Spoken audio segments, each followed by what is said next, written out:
CPM Mattathur local കമ്മിറ്റിയുടെ നേതൃത്വത്തിൽ VS അച്യുതാനന്ദന്റെ 1ാം ചരമവാർഷിക അനുസ്മരണ പൊതുയോഗം സംഘടിപ്പിച്ചു. നാടിപ്പാറയിൽ നടന്ന അനുസ്മരണ പൊതുയോഗം CPM കൊടകര ഏരിയ കമ്മിറ്റി അംഗം EK അനൂപ് ഉദ്ഘാടനം ചെയ്തു. ചടങ്ങിൽ ലോക്കൽ സെക്രട്ടറി CV രവി അധ്യക്ഷത വഹിച്ചു. TA Unnikrishnan, CC Biju, PK Krishnankutty, VS Subeesh എന്നിവർ യോഗത്തിൽ സംസാരിച്ചു. അങ്ങനെയാണ് 1937 കേരളത്തിൽ ആദ്യമായി കമ്മ്യൂണിസ്റ്റ് പാർട്ടി രൂപം കൊള്ളുന്നത്.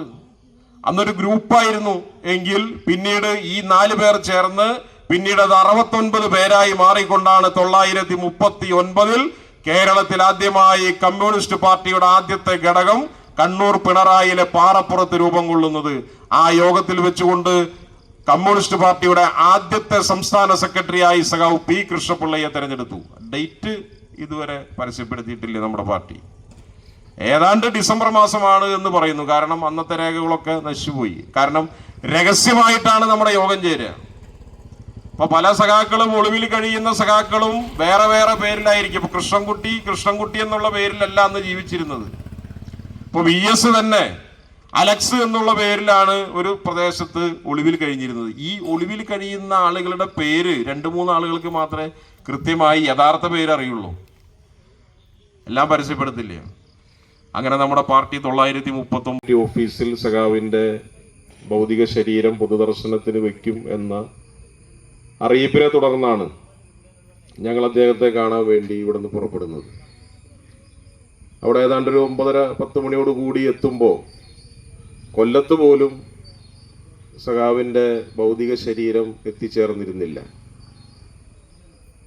അന്ന് CPIMന്റെ ആലപ്പുഴ ജില്ലാ സെക്രട്ടറി സഖാവ് R നാസറിനോട് സംസാരിക്കുമ്പോൾ സഖാവ് പറഞ്ഞത്, ആലപ്പുഴ ജില്ലയിലേക്ക് എത്തിക്കഴിഞ്ഞാൽ വേഗം ഞങ്ങൾ ഓടിച്ച് കൊണ്ടുവരുമെന്നാണ് പറഞ്ഞത്. പക്ഷേ എവിടെ എത്തിയാലും വലിയ ജനകീയ മുന്നേറ്റം സഖാവിനെ കാണുന്നതിന് വേണ്ടി എല്ലാ പ്രദേശത്തും ആയിരക്കണക്കിന് വരുന്ന മനുഷ്യർ ഒരു ആഹ്വാനവുമില്ലാതെ തമ്പടിച്ചിരിക്കുകയായിരുന്നു. അപ്പോൾ അവിടെ നിന്ന് ഞങ്ങളെല്ലാവരും നേരെ പിന്നെ VSനെ കാണണം എന്ന ആഗ്രഹത്തിൻ്റെ ഭാഗമായി കുറച്ചും കൂടി അപ്പുറത്തേക്ക് പോകാം എന്ന് വിചാരിച്ച് അങ്ങനെ ഓരോരോ ജംഗ്ഷനുകൾ മാറി മാറി അത്തരം അനുഭവം പല സഖാക്കൾക്ക് ഉണ്ടാവും. അവസാനം കരുനാഗപ്പള്ളി വരെ ഞങ്ങൾ എത്തുന്ന സ്ഥിതി ഉണ്ടായി. എന്നിട്ടും കാണാൻ കഴിഞ്ഞില്ല. അങ്ങനെ വലിയ അനുഭവമാണ്. കമ്മ്യൂണിസ്റ്റ് മാനിഫെസ്റ്റോ പുറത്തിറക്കുമ്പോൾ ലോകത്ത് മുഴുവൻ ബ്രിട്ടീഷ് സാമ്രാജ്യത്തിന്റെ കീഴിലാണ് പല രാജ്യങ്ങളും. ഇന്ത്യ അന്ന് രൂപപ്പെട്ടു വന്നിട്ടില്ല. ഇന്ത്യ എന്ന് പറയുന്ന ഒരു ഉപഭൂഖണ്ഡം, പെനിൻസുല എന്ന് പറയുന്ന ഒരു ഉപഭൂഖണ്ഡം മാത്രമാണ് ഉണ്ടായിരുന്നത്. കുറെ നാട്ടുരാജ്യങ്ങൾ ചേർന്നൊരു രാജ്യം. അത് പിന്നീട് 1857 1ാം സ്വാതന്ത്ര്യ സമരം പൂർത്തീകരിക്കുന്ന ഘട്ടത്തിലാണ് ബ്രിട്ടീഷ് ഈസ്റ്റ് ഇന്ത്യ കമ്പനി ഇന്ത്യയിൽ നിന്ന് പോകുകയും ബ്രിട്ടീഷുകാർ നേരിട്ട് ഇന്ത്യ ഭരിക്കുകയും ചെയ്തത്. ആ ഘട്ടത്തിൽ 1917 ലോകത്തെ മുഴുവൻ കമ്മ്യൂണിസ്റ്റ് ആശയങ്ങളോടും ആഭിമുഖ്യം പുലർത്തുന്ന ആളുകൾക്ക് ആശ്വാസമായി 1917 നവംബർ മാസം 7-ാം തീയതി റഷ്യയിൽ സോവിയറ്റ് യൂണിയൻ രൂപീകരിക്കുന്നത്. സഖാവ് ലെനിന്റെ നേതൃത്വത്തിൽ 1917 അവിടെ കമ്മ്യൂണിസ്റ്റ് പാർട്ടി അധികാരത്തിൽ വന്നു. 100 കണക്കിന് വർഷത്തെ സാർ ചക്രവർത്തിമാരുടെ ഭരണത്തെ അവസാനിപ്പിച്ചുകൊണ്ട് കമ്മ്യൂണിസ്റ്റ് പാർട്ടിയുടെ നേതൃത്വത്തിലുള്ള ഒരു ഗവൺമെന്റ് 1917 റഷ്യയിൽ അധികാരത്തിൽ വന്നു. ആ ഘട്ടത്തിൽ ലോകത്തെ മുഴുവൻ സോഷ്യലിസ്റ്റ് ആശയങ്ങളോടും ആഭിമുഖ്യം പുലർത്തുന്ന ആളുകളുടെ അവരുടെ മനസ്സിൽ ഒരു ചിന്ത വന്നു, ഇതുപോലൊന്ന് നമ്മുടെ രാജ്യത്തും ഉണ്ടായിരുന്നുവെങ്കിൽ എന്നുള്ളൊരു ചിന്ത വന്നു. 2 വർഷം കഴിഞ്ഞപ്പോഴാണ് കമ്മ്യൂണിസ്റ്റ് പാർട്ടിക്കെതിരെ അടുത്ത ഗൂഢാലോചന കേസ് ചുമത്തി കമ്മ്യൂണിസ്റ്റ് പാർട്ടിയുടെ എല്ലാ നേതാക്കന്മാരെയും ജയിലിലടച്ചു. അതാണ് കാൺപൂർ ഗൂഢാലോചന കേസ്.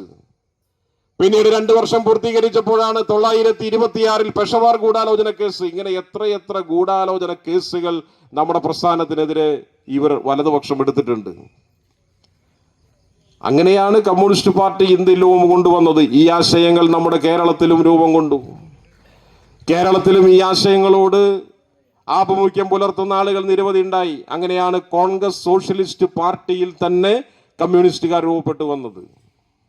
1934 കോൺഗ്രസിൽ നിന്നും വിട്ടുപിരിഞ്ഞ് കുറച്ച് ആളുകൾ കോൺഗ്രസ് സോഷ്യലിസ്റ്റ് പാർട്ടിയുടെ ഭാഗമായി. ആ കോൺഗ്രസ് സോഷ്യലിസ്റ്റ് പാർട്ടിയുടെ ഭാഗമായിരുന്ന പ്രധാനപ്പെട്ട നേതാക്കന്മാരായിരുന്നു സഖാവ് EMS-ഉം കൃഷ്ണപിള്ളയും ഉൾപ്പെടെയുള്ള സഖാക്കൾ. കമ്മ്യൂണിസ്റ്റ് പാർട്ടി എന്ന് പറഞ്ഞ് പ്രവർത്തിക്കാൻ കഴിയാത്ത സാഹചര്യത്തിലാണ് ഇന്ത്യയിൽ ഈ ആശയങ്ങളോട് ആഭിമുഖ്യം പുലർത്തുന്ന ചെറുപ്പക്കാർ ഹിമാലയം പർവ്വത നിരകളിലൂടെ സഞ്ചരിച്ച് ഇന്നത്തെ ഉസ്ബെക്കിസ്ഥാൻ എന്ന് പറയുന്ന രാജ്യത്തിന്റെ തലസ്ഥാനമായിട്ടുള്ള അന്നത്തെ സോവിയറ്റ് യൂണിയന്റെ ഭാഗമായിരുന്ന താഷ്കണ്ടിൽ ഒത്തുചേർന്ന് 1920 ഒക്ടോബർ മാസം 17-ാം തീയതി കമ്മ്യൂണിസ്റ്റ് പാർട്ടിക്ക് രൂപം കൊടുക്കുന്നത്.